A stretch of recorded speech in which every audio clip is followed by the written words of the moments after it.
Bien-aimés, bon après-midi, bonjour à tous ceux qui nous suivent maintenant, à tous ceux qui sont connectés sur notre page Facebook maintenant pour notre temps de responsabilisation. La tranche d'une heure, 45 minutes à une heure, où nous sommes en train de partager la parole de Dieu ensemble.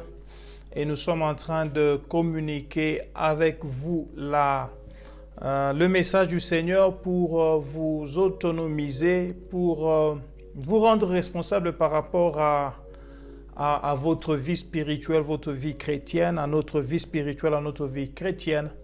Je salue tout le monde qui est connecté, je salue tout le monde qui est là, déjà en train de nous suivre.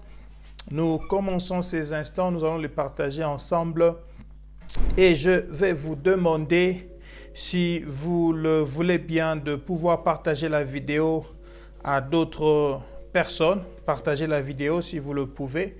Ça fait toujours du bien que d'avoir plus d'une personne qui peut nous suivre cet après-midi parce que tu as partagé la vidéo dans un groupe d'amis, un groupe de personnes qui te connaissent, un groupe de gens que tu voudrais aussi être motivé, responsabilisé par la parole de Dieu. Je nous prie de pouvoir partager la vidéo. Je vais nous donner à nous tous, je le fais moi-même aussi, 2 minutes pour que nous puissions partager avant que nous ne commencions avec les enseignements de cet après-midi. Nous sommes donc, comme je disais, dans un temps de responsabilisation. Et je salue déjà toute personne qui est en train de se joindre à nous. Et je dis bon après-midi à tout celui qui est là, à toute celle qui est là.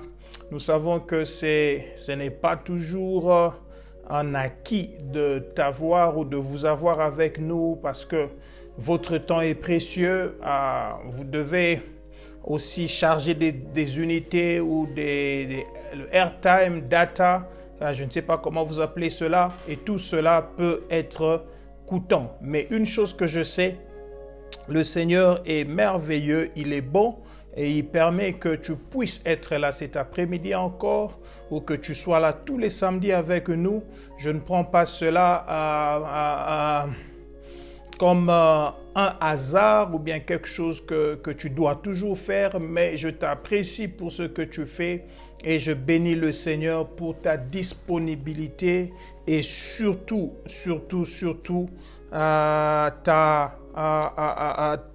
ton engagement à être là les après-midi, samedi avec nous pendant cette heure. Que le Seigneur vous bénisse. Nous sommes en train de donner des enseignements sur la foi. Et nous appelons ces moments-ci, cet ensemble d'enseignements, l'école de la foi. Donc nous sommes à l'école de la foi. Et à l'école de la foi, nous avions déjà parlé de ce que la foi est et ce que la foi n'est pas. Nous avons dit qui peut avoir la foi, qui peut utiliser la foi et comment la foi se développe-t-elle dans la vie d'un enfant de Dieu. Et depuis 2 samedis passés, nous sommes en train de parler de l'esprit de foi. Et je vais continuer encore ce samedi avec l'enseignement sur l'esprit de foi, Et il est important que nous puissions ensemble rentrer dans la parole de Dieu pour voir ce que Dieu veut nous enseigner par rapport à ce thème, l'esprit de foi. Que Dieu vous bénisse pour votre disponibilité, pour votre présence cet après-midi encore en train de nous suivre. Et si nous avons déjà fini de partager, je crois que je peux commencer avec les enseignements de cet après-midi. Nous allons prier et nous allons commencer les enseignements si vous ne trouvez pas d'inconvénient à cela. Donc je disais, nous allons prier et commencer les enseignements. Prions. Dieu de grâce, Dieu tout-puissant, je te dis merci. Je te remercie pour ces instants que tu nous donnes. Merci pour ta présence, merci pour le Saint-Esprit, merci pour la présence de mon frère et ma sœur en train de nous suivre maintenant. Que ta présence soit au milieu de nous au nom de Jésus-Christ. Amen, amen, amen, amen. Gloire à Dieu, gloire à Dieu, gloire à Dieu. Soyez bénis, vous tous qui êtes présents, en train de nous suivre maintenant. Je vous salue tous de partout où vous êtes. Je salue mon épouse, je salue le pasteur Alain Dagano et son épouse Jen Dagano. Je salue maman Anita Kabea qui nous suit de Potchefstroom. Je salue papa Célestin Njate et maman Cynthia Njate qui nous suivent à partir de Paris en France. Je salue Lisa, ma petite soeur qui nous suit en France aussi. Et je salue Diosette Sainte-Marie que je vois nous suivre. Je crois que c'est pour la première fois. Diosette Sainte-Marie, tu peux seulement nous dire où tu es. Et je vois une autre petite soeur à moi, Nadia, que je salue aussi. Nadia Midagou, que Dieu te bénisse là où tu nous suis aussi. Percy Tambembo et toutes les autres personnes qui sont encore soit ici à Potchefstroom ou n'importe où, qui vont se joindre à nous.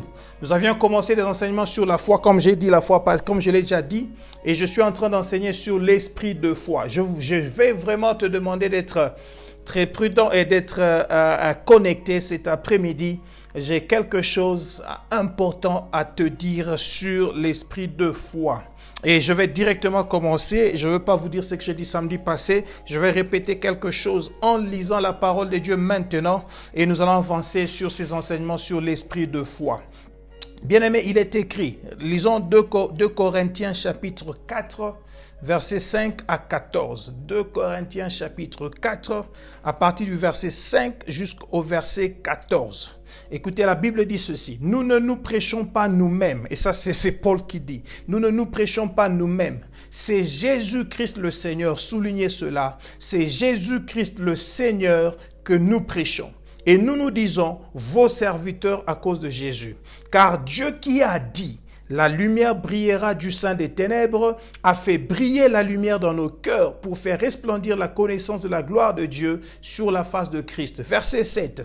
Nous portons ce trésor, soulignez ce trésor, dans des vases de terre, afin que cette grande puissance, soulignez cette grande puissance, soit attribuée à Dieu et non pas à nous.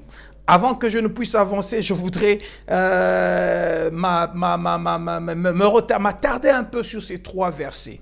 Paul est en train de parler à l'église de Corinthe et ici, il est en train de parler de Christ qui doit être prêché et non pas l'homme. Il parle de l'enseignement de la vérité.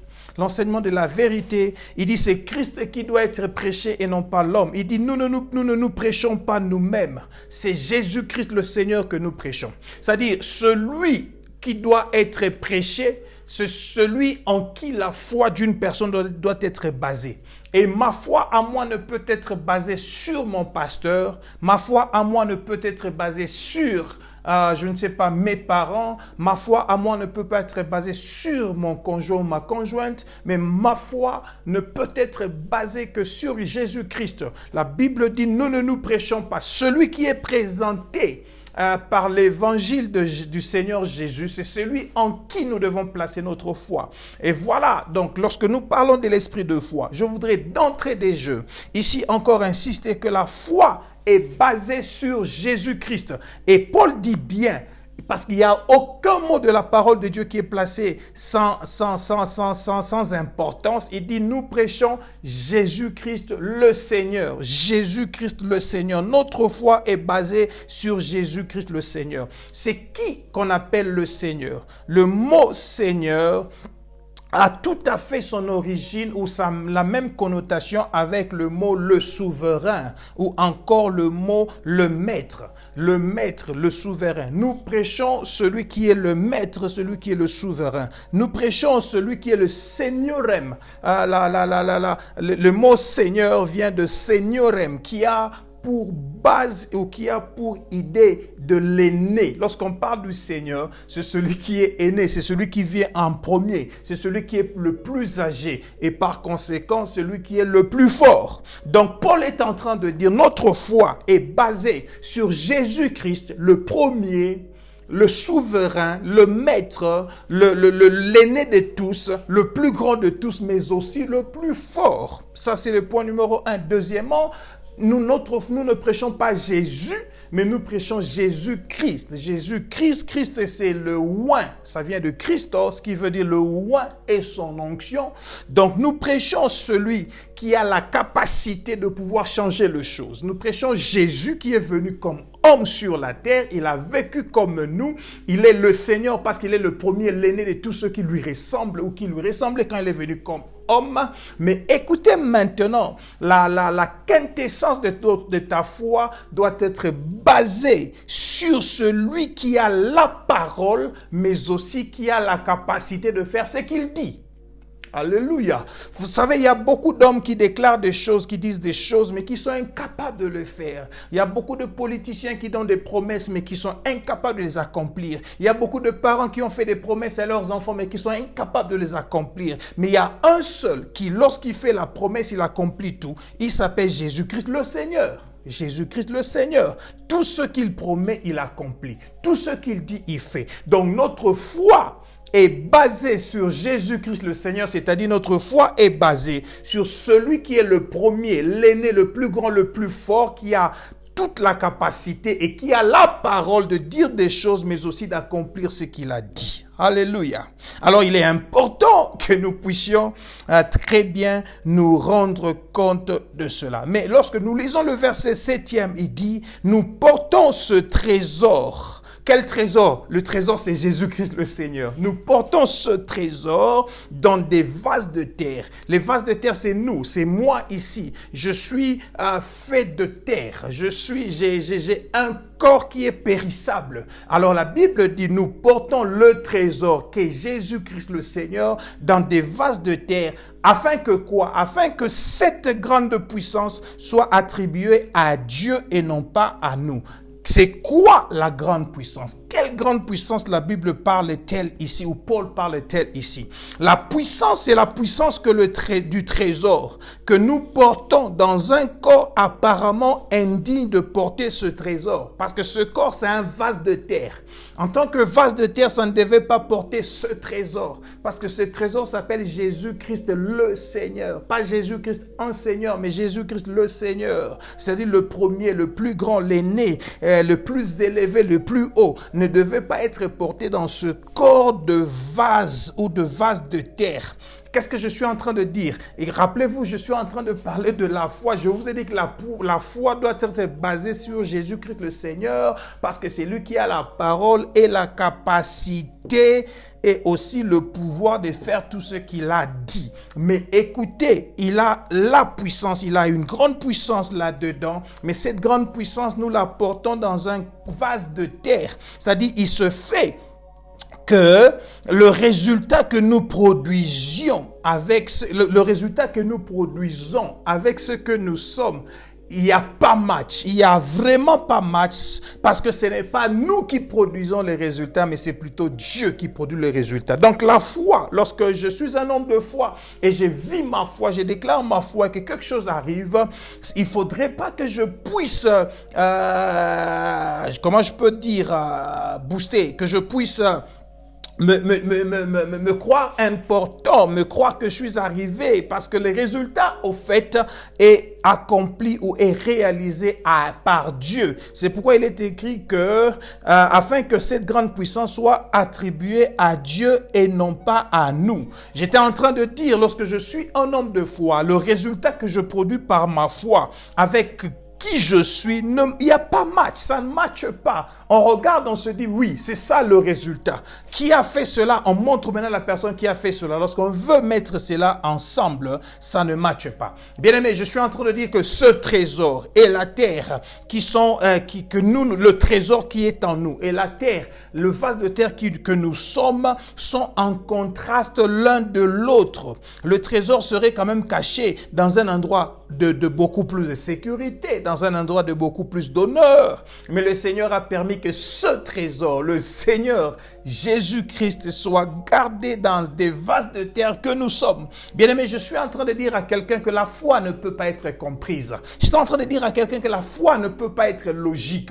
Il y a des choses qui arrivent dans la vie de quelqu'un. Lorsqu'on veut les expliquer, on ne peut pas les expliquer. Parce qu'on ne peut pas comprendre comment toi, tu peux faire ce que tu as fait. On ne peut pas réaliser comment toi, avec tout ce que tu es là et tout ce que tu as là, tu peux réaliser ce que tu as réalisé. Mais quand tu es un homme de foi, les résultats de ce qui vient de toi et ce que toi tu es, il n'y a pas match du tout, il n'y a pas match. Alors comment manifester cette foi? Comment manifester cette puissance? Comment vivre cette puissance? La lecture continue à partir du verset 8 jusqu'au verset 10. Il dit ceci, Paul dit, nous sommes pressés de toute manière, mais non réduits à l'extrémité. Nous sommes dans la détresse, mais non dans le désespoir. Nous sommes persécutés, mais non abandonnés. Abattus, mais non perdus. Retenez ces 4 phrases. Pressés de toute manière, mais non réduits à l'extrémité. Dans la détresse, mais non dans le désespoir. Persécutés, mais non abandonnés. Abattus, mais non perdus. Verset 10, il dit ceci. Pourtant, il dit pourtant et portant toujours avec nous dans notre corps la mort de Jésus, afin que la vie de Jésus soit aussi manifestée dans notre corps, afin que la vie de Jésus soit aussi manifestée dans notre corps. Comment manifester la foi? Comment manifester cette puissance? Parce qu'ici, ils disent afin que la vie de Jésus soit aussi manifestée dans notre corps. Mais comment arriver à manifester la vie de Jésus dans notre corps? Dans ce corps qui sont des vases de terre. Dans ces corps qui sont en contraste avec le trésor que nous portons. Comment manifester cela? La réponse est celle-ci. En vivant le sort qui devrait être nôtre naturellement, en ne vivant pas le sort qui devrait être nôtre naturellement, mais plutôt en vivant surnaturellement. Pasteur, qu'est-ce que tu es en train de dire? Oui, je dis, tu dois vivre des choses que tu ne devrais pas vivre naturellement. Naturellement, lorsque quelqu'un est pressé, c'est-à-dire il est pressé, il y a la pression autour de lui. Le mot ici pressé veut dire nous sommes en train d'être comprimés, et quand nous sommes comprimés, nous devions en principe être réduits à l'extrémité. Mais Paul dit, malgré que nous sommes pressés, nous ne sommes pas réduits à l'extrémité. Il dit, malgré que nous sommes en détresse, mais nous ne sommes pas dans le désespoir. Vous savez ce que c'est la détresse? La détresse, c'est lorsque vous vous retrouvez dans une situation où il n'y a plus d'espoir. Lorsque vous êtes dans un bateau au milieu d'une grande mer et vous regardez à gauche et à droite, vous ne voyez même pas la fin de la mer, vous ne voyez pas la fin de l'autre côté, vous ne voyez pas la fin d'ici et la fin de l'autre côté, et on vous dit que votre bateau commence à chavirer. Là, vous êtes en détresse. Et lorsque vous êtes en détresse, le message que vous envoyez à la tour de contrôle s'appelle un SOS. SOS. SOS, c'est un message de détresse. O.S. Ce mot-là est en anglais, ce sigle-là, c'est en anglais, ça veut dire save your own soul. Sauve ta propre âme, save your own soul. C'est-à-dire, quand tu es en situation de détresse, tu ne peux même pas chercher à sauver, un mouchoir comme ceci. Quand tu es en situation de détresse, tu cherches un mouvement pour sortir et t'enfuir. Mais il dit ici, malgré que nous sommes en détresse, mais nous ne sommes pas dans le désespoir. C'est-à-dire, nous ne perdons pas espoir dans un endroit où nous devions être en désespoir. Nous ne perdons pas espoir alors que naturellement nous étions dans une situation de désespoir. Paul dit dans la détresse mais pas dans le désespoir. Il continue à dire, il dit persécuté mais non abandonné. Quand il y a persécution, c'est-à-dire on nous fait souffrir pour la cause positive de l'évangile de Christ. Et les personnes qui nous font souffrir nous abandonnent dans la persécution. Mais Paul dit, malgré que nous sommes persécutés, malgré que ils s'en veulent à nous, mais nous ne nous sentons pas abandonnés. Qu'est-ce que Paul est en train de faire ici? Paul est en train de dire, je ne vis pas le sort naturel qui devrait me revenir naturellement, je refuse cela, mais je vis surnaturellement des choses qui devraient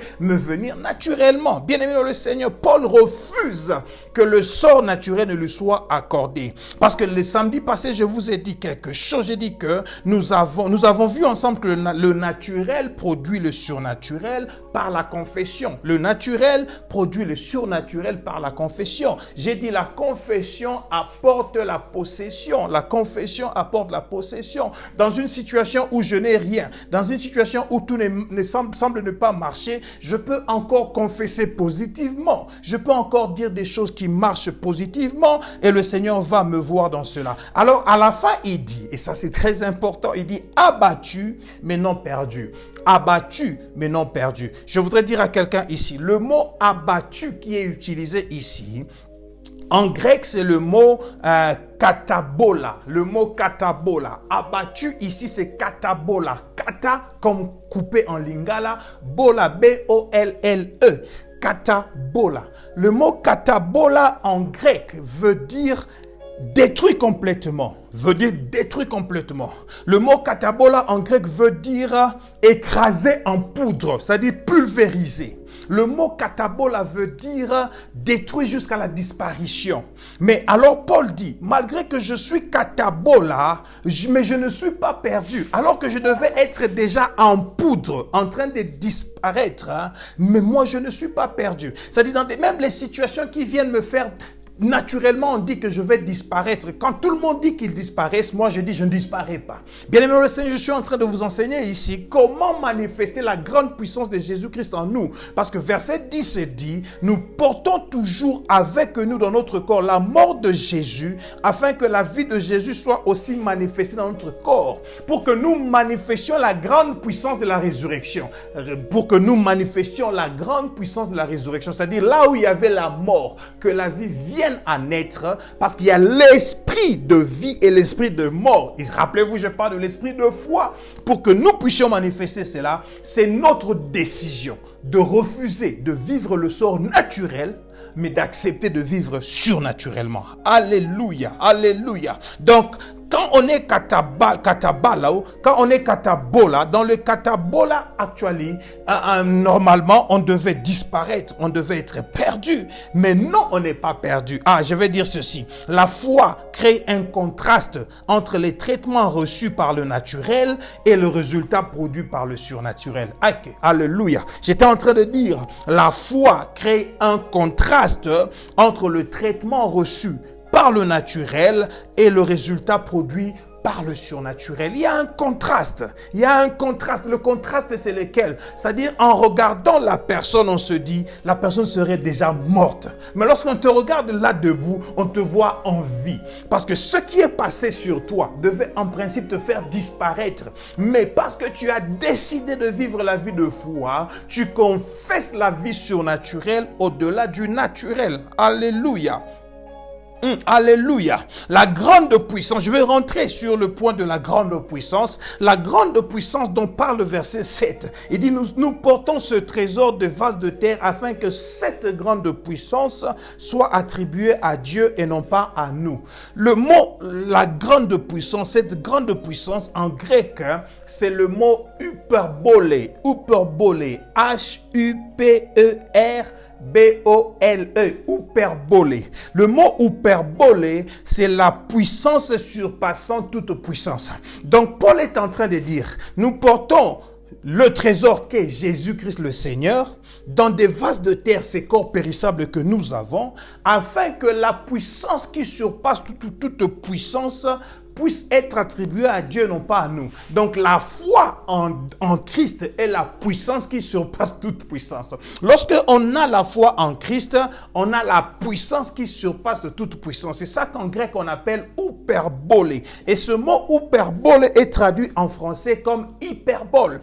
L'hyperbole, hyperbole. En français, l'hyperbole, c'est une figure de style qui met en relief une idée ou une pensée et en évoquant des mots qui sont qui sont au-delà de la pensée même. C'est-à-dire, dans l'hyperbole, on parle avec exagération. Je peux dire à quelqu'un, je dis, j'ai déjà répété cette chose 50 millions de fois. Est-ce que j'ai dit ça 50 millions de fois? Non, j'ai peut-être dit ça 10 fois, j'ai peut-être dit ça 20 fois. Mais lorsque j'ai dit, j'ai déjà dit ça 50 millions de fois, je suis en train d'exagérer pour te dire que je suis en train d'insister que cette chose, je l'ai déjà répétée maintes fois. Donc, hyperbole ou l'hyperbole ou cette grande puissance, c'est la puissance qui surpasse toute puissance. C'est actuellement en français l'extravagance. C'est en français l'excès. C'est en français l'exagération.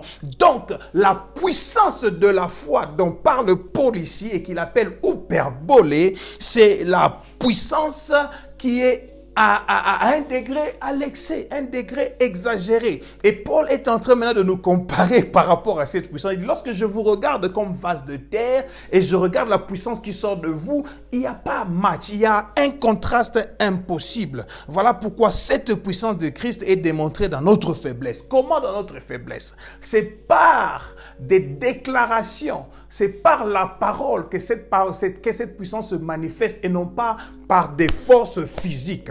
La foi se manifeste par la déclaration de la parole et en faisant une action conformément à la parole déclarée. Donc, on n'a pas besoin d'être fort physiquement afin de manifester cette puissance, mais on a besoin d'être connecté spirituellement au trésor que contient cette foi. Alléluia.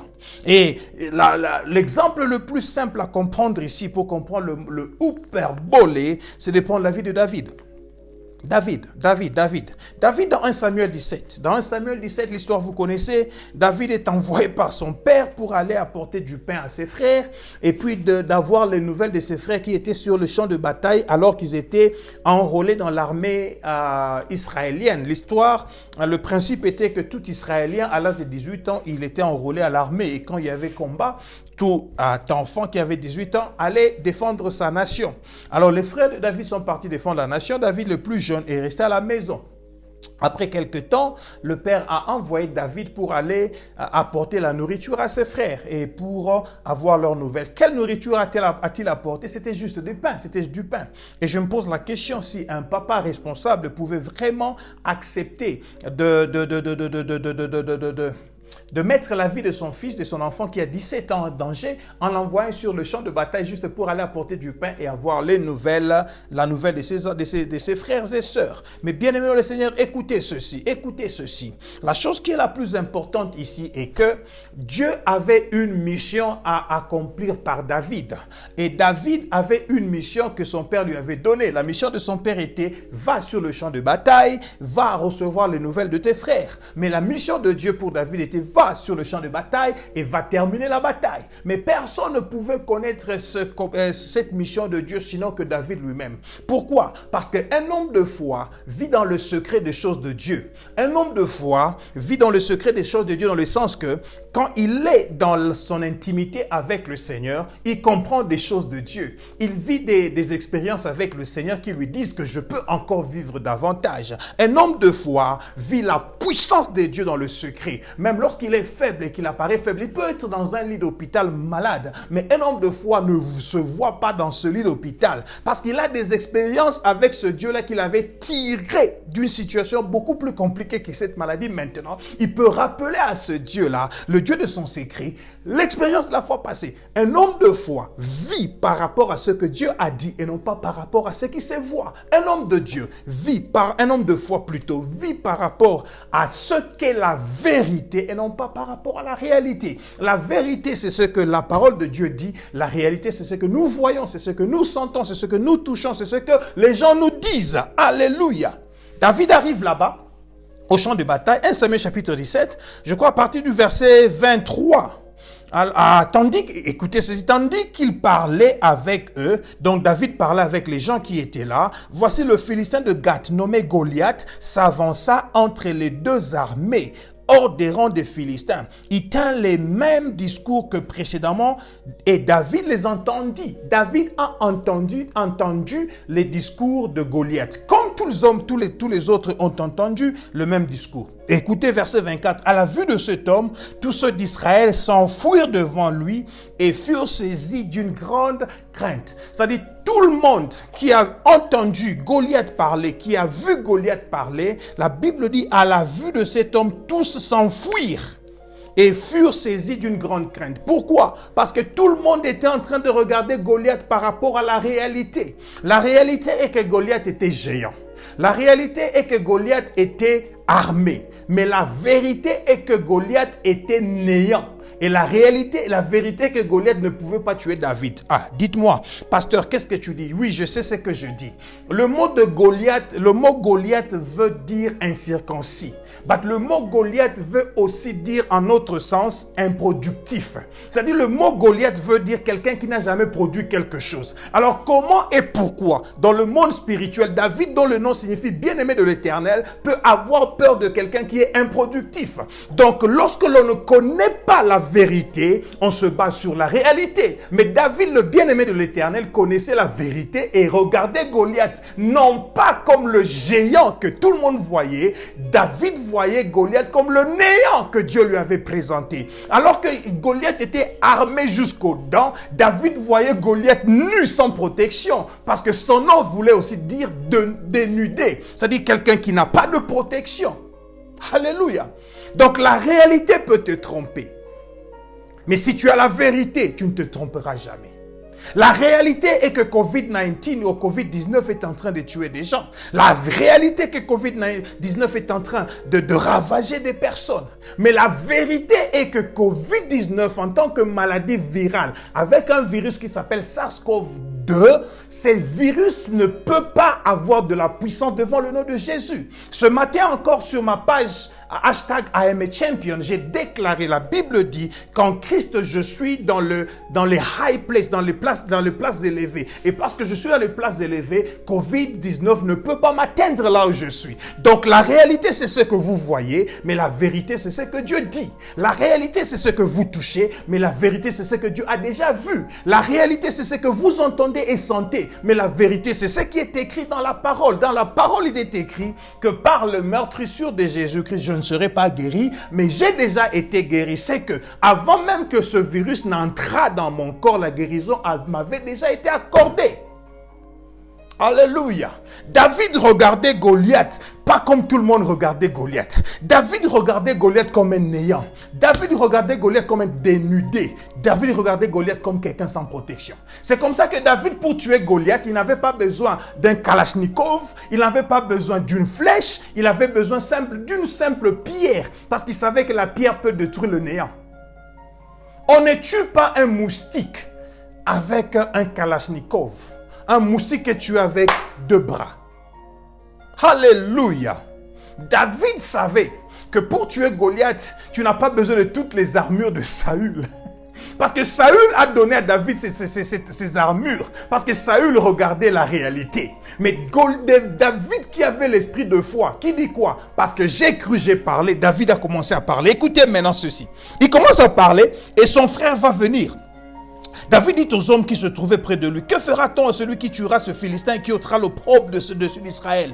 Qui est donc ce Philistin? C'est un circoncis pour insulter l'armée du Dieu vivant. David dit, ce monsieur ici, c'est un incirconcis. Nous sommes circoncis, c'est-à-dire, il est sans alliance, nous sommes avec alliance. David, lorsqu'il marchait avec Goliath, il ne marchait pas avec Goliath par la puissance du nom de sa famille, mais il marchait avec Goliath par l'alliance qu'il a avec Dieu. Et cette alliance, alors que Dieu l'avait déjà établie avec Abraham, notre père, dans Genèse chapitre 12, il lui avait dit, tu seras béni d'entre toutes les nations, tu seras élevé, et au milieu de toi, ceux qui te maudiront seront maudits. David savait que Goliath maintenant, alors qu'il est en train de maudire le peuple de Dieu, est donc en train de maudire Dieu. Et Goliath, David, tout ce qu'il a fait, c'était de rappeler à Dieu, toi tu as dit que ceux qui te maudiront seront maudits. Ce monsieur-ci est en train de maudire ton peuple. Dieu, acceptes-tu d'être maudit? Donc David a tiré songi entre Nzambe et Goliath. Et maintenant, lorsqu'il est en train de se battre là, ce n'est plus David qui se bat contre Goliath, c'est Dieu lui-même qui descend pour se battre contre Goliath.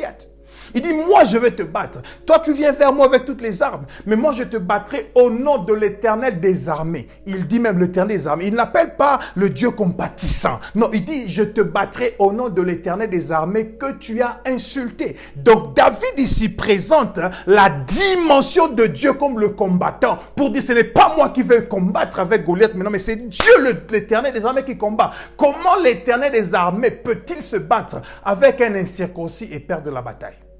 C'est comme ça qu'il n'y avait pas match. Le combat entre David et Goliath, juste 5 petites pierres et une seule pierre utilisée pour tuer Goliath. Une simple pierre utilisée pour tuer Goliath. Mais dans tout ça, David a parlé. Il a parlé. Il a parlé.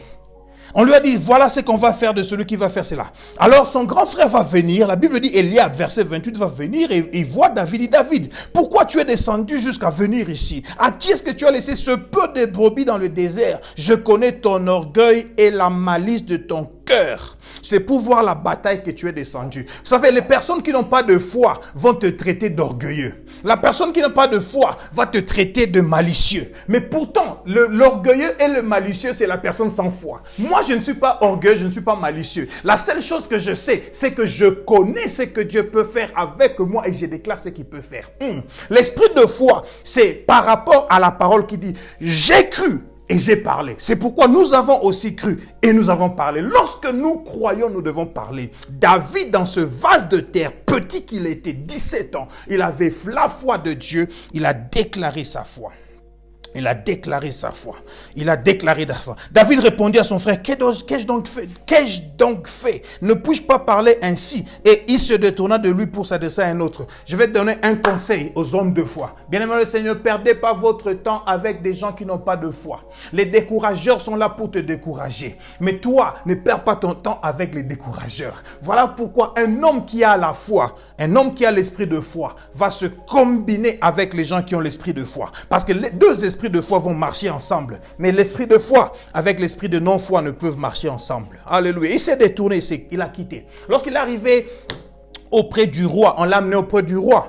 Le roi lui dit, petit, qu'est-ce que toi tu veux faire ici? Il dit non, moi je vais descendre, je vais me battre avec ce monsieur. Le roi a dit, tu ne peux pas. Verset 33, Saul dit à David, tu ne peux pas.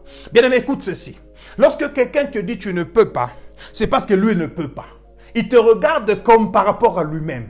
Regarde, Saul disait à David, tu ne peux pas, parce que lui-même et toute son armée ne pouvaient pas. Mais bien aimé le Seigneur, lorsque quelqu'un te dit, tu ne peux pas, dis-lui, moi je ne me regarde pas par rapport à toi. Je ne me regarde pas par rapport à ton armée, mais je me regarde par rapport à la vérité de la parole. Paul a dit, je peux tout par celui qui me fortifie. Alléluia. Paul a dit, je peux tout par celui qui me fortifie. Je me rappelle un certain 14 août 2003. Alors que j'ai parlé à mon père, que je lui ai dit le 27 décembre 2003, je vais me marier. Mon père m'a dit, tu ne peux pas Jean-Claude. Tu ne peux pas. Il m'a dit, tu ne peux pas. J'ai essayé de lui expliquer que je peux. Il m'a dit, tu ne peux pas. Mais la vérité, c'est quoi? C'est que le 27 décembre 2003, je me suis marié. Parce que lorsque quelqu'un me dit, tu ne peux pas, moi je dis, je peux tout par celui qui me fortifie. Je savais que je servais El Shaddai, le Dieu à qui j'appartenais, et que j'étais en train de prêcher cette année-là, au jeu, à la vision de cette année. El Shaddai, nous t'appartenons, et je savais que El Shaddai, le Dieu tout-puissant, tout suffisant et tout satisfaisant, était capable de me satisfaire de tout ce dont j'avais besoin. Je ne regarde pas ce que les gens disent. Je ne regarde pas ce que je suis, mais je regarde à la vérité, à la description que la vérité de la parole me donne. Voilà pourquoi 2 Corinthiens chapitre 3, 18 dit que je contemple la gloire de Dieu comme dans un miroir. Donc lorsque je regarde la parole de Dieu, je suis en train de me voir en réalité ce que la parole dit de moi que je suis. Et je réalise que je ne fais pas ce que je dois faire et je commence à faire ce que je dois faire. Alléluia. Pour couper court, le petit David a tué Goliath. Il a tué Goliath avec une lance-pierre et avec une seule pierre. Les gens qui ont été dans le combat, comme le général Abner, qui était l'assistant direct de Saül, va courir vite pour voir. Et il va réaliser que c'est vrai. C'est vrai, Goliath est mort. Parce que David a coupé même la tête de Goliath. Il a même présenté la tête. Le roi Saül va appeler Abner. Abner, chef de l'armée de David. Il dit, Abner, dis-moi un peu, de qui ce fils-là de qui ce garçon-là est-il fils? Quel est le nom de son père? Comment est-ce que le roi Saül peut être en train de chercher le nom du père de Saül, de David, alors que le père de David était venu lui-même déposer David dans la maison du roi? La Bible dans 1 Samuel chapitre 16, donc avant le chapitre 17, que lorsqu'il y avait un esprit mauvais qui descendait sur le roi, et quand l'esprit mauvais descendait sur le roi, il y avait trop de problèmes. On lui a dit non, nous connaissons un enfant qui joue bien à la harpe, son père s'appelle Jesse. Si le père de Jesse, si Jesse peut amener son enfant chez toi, au roi, tu seras bien. Jesse est venu avec son enfant, il a laissé l'enfant dans la maison du roi. Donc la Bible dit quand l'esprit mauvais descendait, David jouait la harpe et le roi s'apaisait. Mais maintenant le roi a oublié ce David. Le roi a oublié ce David. Pourquoi? Parce que le résultat que David a produit par rapport au vase de terre que David, il n'y avait pas match. Vous comprenez ce que je dis? Il n'y a pas match. La foi produit un résultat qui est en contraste avec la personne qui le fait. La foi est illogique.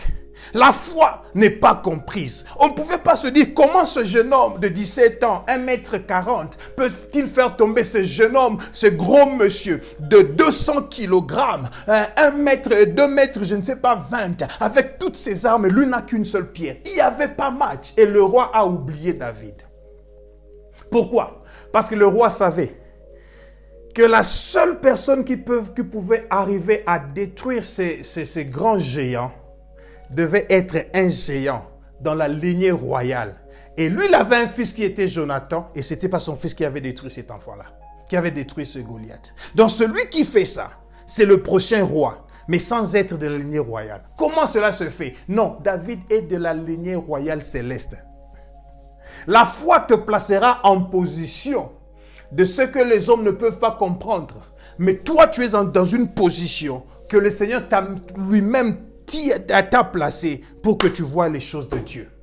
Ah, je suis en train de parler à quelqu'un. Je voudrais dire à quelqu'un, la foi, c'est la grande puissance de Dieu qui repose dans ce vase de terre, alors que nous portons le trésor qui est Jésus-Christ le Seigneur. La foi, c'est par rapport à Jésus le Seigneur. C'est-à-dire, c'est le maître qui a la parole et qui peut tout. Je vais dire à quelqu'un, tu peux croire en Jésus-Christ. Tu peux déclarer des choses et les vivre. Tu peux voir des choses importantes se manifester dans ta vie. Mais comment se manifester cette grande puissance? Par la foi. Mieux, je vais dire par l'esprit de foi. Quel est l'esprit de foi? C'est l'esprit de foi repose derrière cette parole. 2 Corinthiens chapitre 4, versets 13 à 14. Le texte de base que nous sommes en train de lire. Et comme nous avons le même esprit de foi qui est exprimé dans cette parole de l'Écriture, j'ai cru, c'est pourquoi j'ai parlé. Nous aussi nous croyons, c'est pour cela nous parlons. L'esprit de foi, c'est de croire en la vérité et déclarer la vérité. Je veux dire à quelqu'un peut t'avoir dit que tu ne marcheras pas. Quelqu'un peut t'avoir dit que ce que tu as fait là, ce que tu fais là ne marchera pas. Je te dis ceci, quand Dieu t'a dit que ça marchera, déclare ça marchera. J'ai dit déclare ça marchera. On peut t'avoir dit que tu ne vas pas avoir cet enfant-là. Mais moi je te dis, parce que Dieu a dit il n'y aura pas dans son pays ni femme stérile, ni femme qui avorte, tu auras cet enfant. On va te dire que les choses sont en train de marcher mal à cause de la récession économique mondiale. Je n'ai que faire de la récession économique mondiale. Je vis par rapport à la foi. Parce que ma dépendance à moi n'est pas de la banque terrestre, mais ma dépendance à moi est de la banque céleste. Et cette banque céleste n'est jamais en faillite. On peut t'avoir dit quoi? À quoi crois-tu? À quoi crois-tu? On t'a dit que tout est bloqué, rien ne marche, les coopérations ne marchent plus. Mais ce n'est pas mon problème. Avec la foi, tout marche. Avec la foi, tout marche. Ça marchera et ça t'amènera très loin. La foi, c'est comme des béquilles pour quelqu'un qui n'a pas de jambes. La foi, c'est comme des lentilles ou je ne sais pas, myopie, des lentilles qui font voir grosse image à une personne qui ne sait pas voir. La foi, c'est ce qui te manque lorsque toi tu crois avoir tout eu alors que tu as beaucoup qui te manque. La foi, c'est la grande puissance de Dieu qui doit reposer dans ce vase de terre que tu es, portant le trésor que Jésus-Christ. Alléluia. En parlant le contraire de ce que la vie t'offre, c'est ça l'esprit de foi. Tu parles le contraire de ce que la vie t'offre. La vie ne nous donne pas toujours des cadeaux. Vivre, ce n'est pas vivre. Vivre, ce n'est pas éviter des troubles. Mais vivre, c'est plutôt surmonter des difficultés et submerger toutes sortes d'obstacles. Et on commence par être victorieux par l'esprit. La Bible dit, en réalité, dans l'homme, c'est l'esprit. Tout commence par l'esprit. Donc, l'esprit de foi marche avec une attitude positive et une déclaration positive.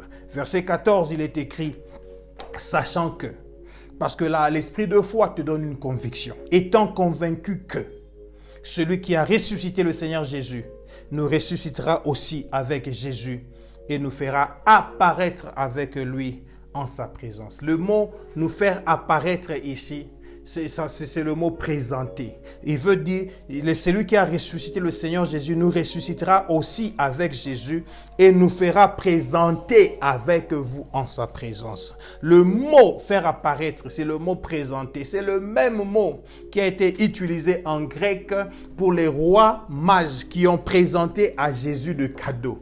Qui ont présenté à Jésus des cadeaux. Qu'est-ce que je suis en train de dire? Je suis en train de dire ceci. La foi te rendra agréable au point que Dieu te présentera à lui-même comme un cadeau qui se donne. Vous savez, Hébreux 11, verset 6 dit, sans la foi, il est impossible de lui être agréable. C'est-à-dire quoi? Avec la foi, il est possible d'être agréable à Dieu. Et quand on a la foi, on devient agréable à Dieu. Au point que, comme il a dit, il va te présenter à lui-même comme un cadeau qui se donne. Un homme de foi est tellement agréable à Dieu que Dieu voudrait le posséder pour lui-même. Un homme de foi est tellement agréable à Dieu que Dieu voudrait l'avoir. Voilà pourquoi la Bible nous dit, nous devenons chrétiens par la foi. Nous irons au ciel aussi par la foi. Donc nous commençons l'école de la marche avec Dieu par la foi et nous la terminons avec la foi. C'est comme un enfant qui aimerait bien que son papa ou ses parents viennent le déposer à l'école le premier jour qu'il a commencé l'école. Mais cet enfant aimera aussi voir son père le dernier jour, quand il sera gradué, quand il sera collé, que ses parents soient là. La foi nous fait entrer dans l'école avec Dieu et la foi nous y fait coller ou graduer. Et c'est l'esprit de foi qui doit accompagner notre marche tous les jours. Bien-aimé dans le Seigneur, cet après-midi, je suis venu dire à quelqu'un que l'esprit de foi doit accompagner ta marche chrétienne de tous les jours. Mais alors, je vais tirer une attention avant que je ne clôture. Le diable travaille depuis tout le temps pour nous détourner de la vie de l'esprit, afin de nous amener à une vie de l'âme. Le diable ne veut pas que nous puissions vivre une vie de l'esprit, parce qu'il sait que la vie de l'esprit nous donnera une victoire sur lui. Il veut que nous puissions vivre une vie dans l'âme, c'est-à-dire avec les sentiments des choses que nous voyons et que nous appréhendons. Genèse chapitre 3, verset 1 à 5, je vais terminer par là. La Bible dit, le serpent était le plus rusé de tous les animaux des champs que l'Éternel Dieu avait fait. Et le serpent dit à la femme, Dieu a-t-il réellement dit, vous ne mangerez pas de tous les arbres du jardin? La femme répondit au serpent, nous mangeons du fruit de tous les arbres du jardin, mais quant au fruit de l'arbre qui est au milieu du jardin, Dieu a dit, vous n'en mangerez point et vous n'y toucherez point, de peur que vous ne mouriez. Tu vois, la dame a exposé à Satan tout ce que Dieu leur a dit. Il leur a dit même tout le détail qu'il ne fallait pas dire. De peur que vous ne mouriez. Alors le serpent dit à la femme, il prend seulement ce qui faisait peur à la femme. Il prend seulement là où tu sens que, on appelle ça le point épineux de l'argument. Il dit, ok, Dieu vous a dit que si vous mangez ceci, qu'est-ce qui va vous arriver? Vous allez mourir. Il dit, non, verset 4, vous ne mourrez point. Mais Dieu sait que le jour où vous en mangerez, vos yeux s'ouvriront et que vous serez comme Dieu, connaissant le bien et le mal. Il parle maintenant à la femme afin de toucher l'âme de la femme. Il veut que la femme puisse quitter la vie de l'esprit et entrer dans l'âme. La Bible dit, verset 6, écoutez ceci. La femme vit que l'arbre était bon à manger et agréable à la vue. La femme vit que l'arbre était bon. Elle a seulement regardé l'arbre. Elle n'a pas encore mangé le fruit, mais elle vit que l'arbre était bon à manger. Comment elle a vu que l'arbre était bon à manger? Ses sentiments à lui. En regardant l'arbre, elle dit, banzete aboy, ba manga oya couleur aboy zalaka kitoko kolia. Elle n'a pas encore mangé. Elle vit que l'arbre était bon à manger et agréable à la vue et qu'il était précieux pour ouvrir l'intelligence. Il a vu ça, qu'il était précieux. Comment? C'est parce qu'elle a quitté la vie spirituelle, la vie de l'esprit. Elle est entrée de vivre la vie de l'âme. Elle en donna. Et la Bible dit, elle prit de son fruit, en mangea. Elle en donna aussi à son mari qui était auprès d'elle et son mari aussi en mangea. J'étais en train de dire à quelqu'un, le diable travaillera toujours afin qu'il puisse nous détourner de vivre la vie de l'esprit pour que nous vivions la vie de l'âme. C'est-à-dire quoi? Pour que tu perdes l'esprit 2 fois afin que tu puisses vivre ta vie en regardant les choses par rapport à ce que tu sens. Dieu ne veut pas que tu regardes les choses par rapport à ce que tu sens, mais que tu regardes les choses par rapport à ce que lui, Dieu, a dit. Et non pas par rapport à ce que toi tu sens. Tu peux sentir que les choses vont mal.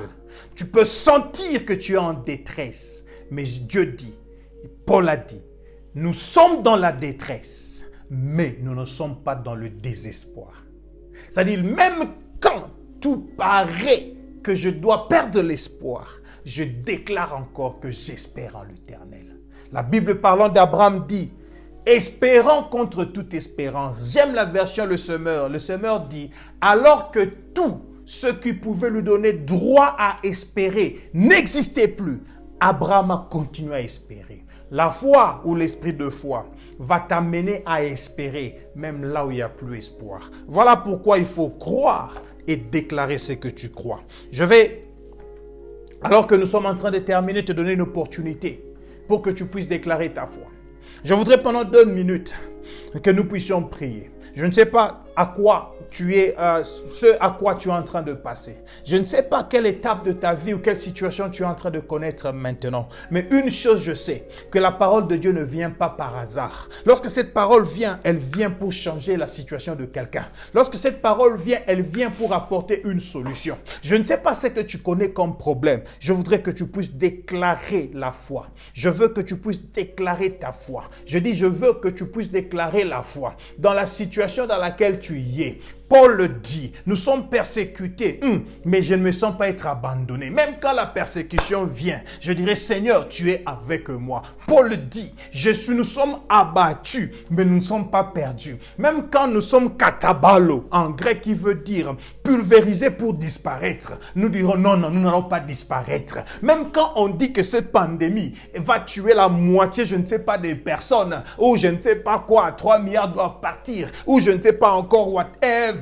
Si tu ne te vaccines pas, tu vas faire ceci ou cela. Je n'ai que faire de tout ce que les hommes me disent. Mais je sais une chose, je vivrai, je ne mourrai pas et je rencontrerai les merveilles de l'Éternel. Même si on est en train de te dire que ta situation est tellement désastreuse qu'il n'y a pas espoir pour demain, je voudrais te dire, Dieu est capable de te faire sauter le lendemain en vivant autre chose que ce que les gens sont en train de prévoir pour toi. Même quand on te dit que ce qui est à toi est barricadé comme Jéricho est barricadé et que tu ne peux pas arriver à posséder ce qui t'appartient, je te dis, tu peux confesser et posséder cela. Parce que lorsqu'un homme de foi ne voit même pas la muraille, parce qu'il sait que par simplement un tour, sans pouvoir même avoir des bombes, l'adoration au Seigneur ou la louange au Seigneur va faire écrouler le mur de Jéricho. Je suis en train de parler à quelqu'un pour dire ceci. Il y a une solution qui est là pour toi et la solution, elle existe. C'est à toi de la dire maintenant. Je te demande de déclarer la solution à ton problème et non pas ton problème à Dieu.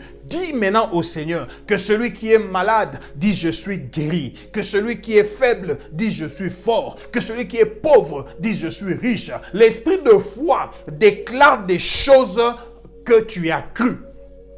Alléluia. La foi vient de ce que nous entendons. Le verbe entendre ici en grec, c'est-à-dire des choses auxquelles je suis d'accord. Donc la foi vient de la parole à laquelle tu t'accordes et que tu peux déclarer maintenant. Quelle paroles de la Bible, tu voudrais t'accorder avec maintenant. Laissons-nous accorder ensemble. Accordons-nous pour déclarer la vie dans la vie de chacun d'entre nous maintenant. Je déclare au nom de Jésus que la bénédiction est ta portion. Tu n'es pas maudit, tu n'es pas maudite. Je déclare dans ta vie que tu vivras la gloire de Dieu. Je déclare que ton futur est meilleur que ton présent. Les choses que tu n'as pas encore vécues, tu les vivras au nom de Jésus. Des choses qui sont comme des rêves, tu vas entrer dans la vie de tes rêves et ramener l'irréel dans la réalité. Parce que la foi ramène au présent ce que l'espoir te donne dans le futur. Que dans ce temps-ci, tu vives les choses que tu as pensé vivre en 2030. Je déclare sur toi une vitesse d'exécution des plans de Dieu dans ta vie au nom de Jésus-Christ. Je déclare sur toi une vitesse d'exécution des plans de Dieu dans ta vie au nom de Jésus-Christ. Que tout corps qui est malade soit guéri maintenant au nom de Jésus-Christ. Amen, amen, amen. Que Dieu vous bénisse, qu'il bénisse les amis et toutes les personnes qui se sont ajoutées à nous, après que j'ai salué tout le monde. J'ai vu Maman Wiva Kalombo qui nous a suivis des États-Unis. Que Dieu te bénisse. J'ai vu Maman Rebecca Ifongue qui nous a suivis de Val. Que Dieu te bénisse.